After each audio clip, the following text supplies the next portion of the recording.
Custo de vida, emprego e desemprego, cesta básica, tarifas públicas, salário mínimo.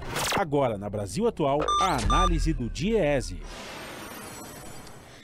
E nós vamos conversar agora com a diretora adjunta do DIEESE, Patrícia Pellatieri. Bom dia, Patrícia. Bom dia, Glauco. Patrícia, a inadimplência em recursos livres, aqueles em que os bancos têm autonomia para definir taxas de juros, aumentou de 4,10% em setembro para 4,20% em outubro. E esse é o maior patamar desde agosto de 2018, segundo dados do Banco Central que foram divulgados ontem. A inadimplência vai ser um problema a ser enfrentado no novo governo, Patrícia? Não tenha dúvidas. Porque, na verdade, isso estava anunciado, né? Quando você tem uma conjuntura onde a renda da maior parte da população, né? Dos trabalhadores e trabalhadoras brasileiros, vem caindo. Nós temos quedas expressivas na renda real do trabalho, né? De mais de 10%. E a taxa de juros aumenta. Além de uma inflação básica, né, que é a inflação de alimentos, que é a inflação que atinge as populações mais empobrecidas, ela é muito alta, muito mais alta que a média, o resultado disso é, sem dúvida, a inadimplência. E aqui, na verdade, acho que é importante a gente pontuar que conta aqui como inadimplência aqueles atrasos, né, nos pagamentos acima de 90 dias. E aquilo que você bem falou no início, trata-se de uma inadimplência dos recursos livres, né, que são aqueles onde a instituição financeira ela pactua qual é a taxa de juro que ela vai cobrar, pactua com o cliente, né? Na verdade não pactua, ela impõe a taxa de juros, essa é a verdade, uma vez que nós temos um sistema financeiro bastante centralizado ainda e muito voraz, né?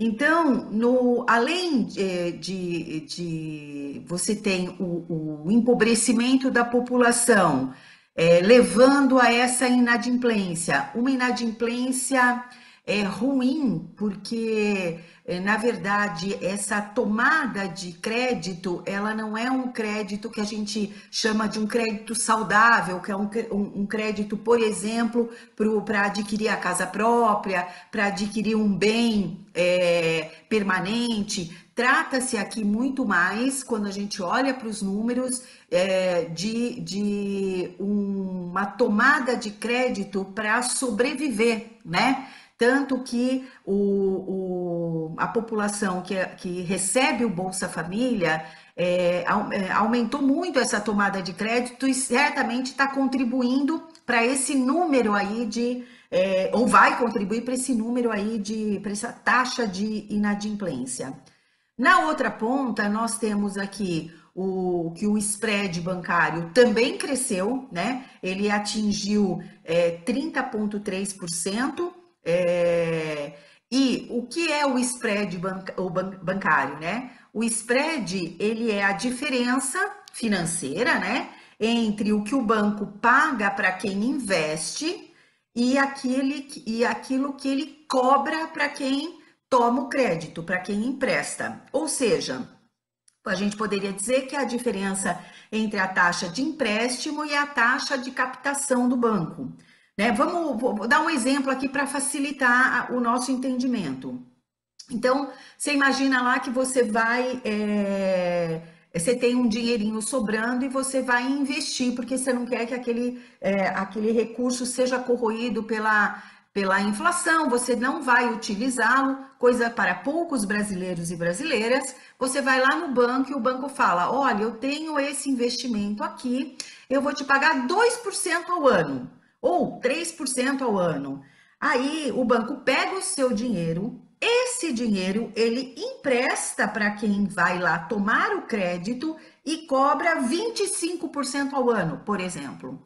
Então, essa diferença do 25% que o banco cobrou de quem tomou o empréstimo para aqueles 2% que ele está pagando para quem colocou o dinheiro lá, investiu o dinheiro lá, esses 23% é o lucro, né? Do banco, é a rentabilidade do banco, né? Então, o spread bancário é isto, né? É como o sistema financeiro lucra. E o Brasil tem um dos spreads bancários mais altos do mundo, né?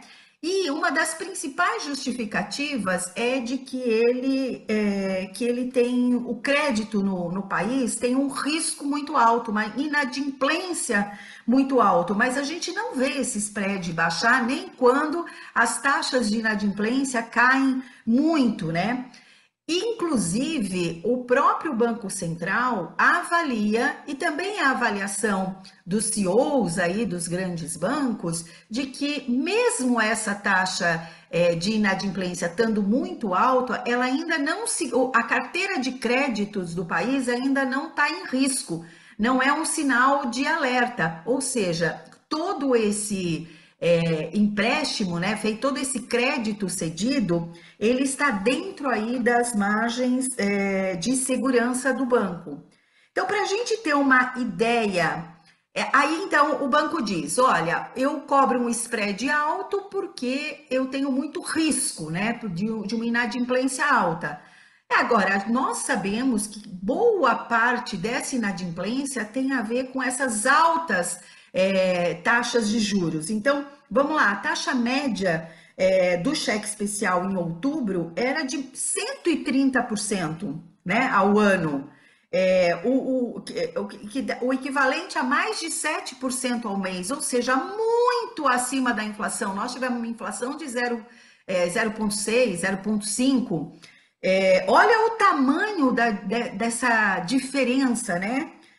No caso do cartão de crédito, por exemplo, em outubro bateu quase 400% ao ano, mais de 14% ao mês, né? E nós temos aí uma taxa Selic, que é essa taxa básica de juros, definida aí pelo Banco Central, pelo Conselho Monetário Nacional, de 13,75% ao ano. Olha a diferença abismal entre essa taxa básica de pouco menos de 14% para essa taxa de quase 400% no crédito rotativo, ou 130% no cheque especial, que é onde, na verdade, essa inadimplência está crescendo mais fortemente, né?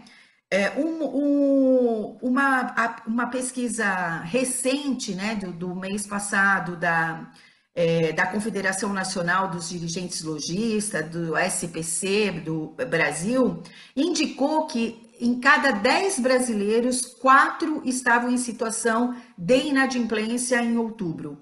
Isso nós estamos falando de 64,8 milhões de pessoas, quase 65 milhões de brasileiros e brasileiras que estão inadimplentes, né? O que é uma situação muito difícil e boa parte, metade dessa dívida é dívida bancária, ou seja, esse papel dos bancos precisa ser rediscutido urgentemente, porque essa liberdade, né, em cobrar essas taxas tão extorsivas, porque metade das famílias endividadas são dívidas com os bancos.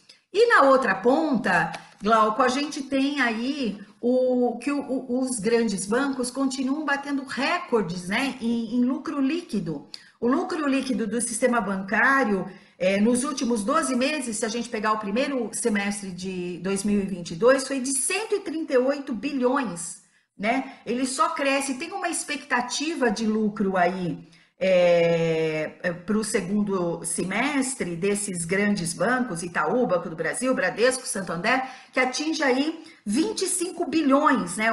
Um avanço aí de 9% em relação ao terceiro trimestre do ano passado. Então, eu diria que o grande desafio é como é que você pode tratar isso, fazer um equilíbrio entre as necessidades da população brasileira e o papel do sistema financeiro nesse alavancar do desenvolvimento econômico. É difícil pensar um país se desenvolvendo se grande parte da sua população precisa tomar crédito ou para comprar alimento ou para pagar uma conta de luz. É simplesmente impossível a gente pensar num desenvolvimento de fato econômico sem enfrentar esse enorme desafio.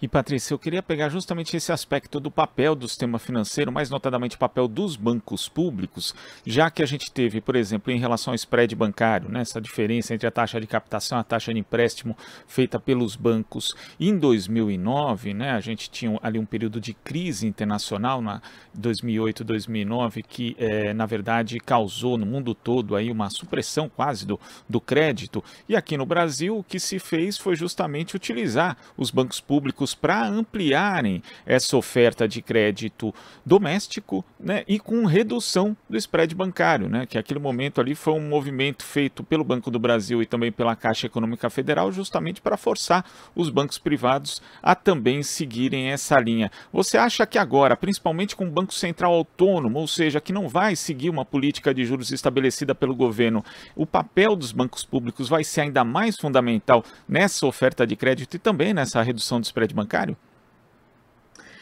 Não tenha dúvidas. Nós ainda temos essa possibilidade, né, de grandes bancos públicos, né, porque o Banco do Brasil é um dos maiores bancos, está aí entre os 5 grandes gigantes, né, do sistema financeiro e com uma capilaridade enorme, mesmo ele tendo sido enxugado no último período fortemente, né, pós-2016, pós-golpe, houve um fechamento intenso de agências, mas de todo modo ele ainda tem uma capilaridade enorme e joga um papel essencial aí na economia. E um outro ponto que nós precisamos discutir é nessa perspectiva de um governo mais participativo, como já foi os primeiros governos Lula, e está no programa de governo do presidente Lula, é sim que a sociedade, né, os trabalhadores, o campo produtivo, os empresários, têm que ter assento no Conselho Monetário Nacional, né? Um dos papéis do Banco Central está lá definido, é garantir não só a estabilidade da moeda, mas também o ganho social. Então, isso precisa ser cobrado. Portanto, ampliar aí o assento e garantir a participação dos trabalhadores no Conselho Monetário Nacional é um bom caminho para a gente conseguir aí fazer esse enfrentamento para além da utilização aí desse ferramental que são os bancos públicos. Patrícia, queria agradecer a sua participação hoje aqui no nosso Jornal Brasil Atual. Muito obrigado, até a próxima. Obrigada, um bom dia a todos. Bom dia. Conversamos aqui com a diretora adjunta do Diese, Patrícia Pellatieri.